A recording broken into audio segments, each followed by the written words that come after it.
नमस्कार मंडळी. आजची रेसिपी नाही, इमोशन आहे माझ्यासाठी. आणि आजची रेसिपी मी नाही, माझ्या मम्मीने बनवली आहे. भाई, आईच्या हाताची चव तुम्हाला 5 स्टार हॉटेलमध्ये पण मिळणार नाही. चला बघूयात रेसिपी. तुरीची डाळ शिजवलेली आहे, टमॅटो फाईनली चॉप केले 5, अद्रक लसूण आणि कोथिंबीर.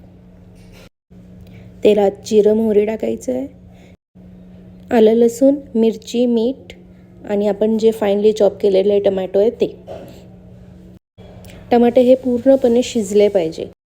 तुम्ही टमाटे नीट नाही शिजवले ना, तो घट्टपणा येणारच नाही. झाकण लावून मंद आचेवर 8 ते 10 मिनटं टमाटे हे मऊसूत शिजवू द्यायचे.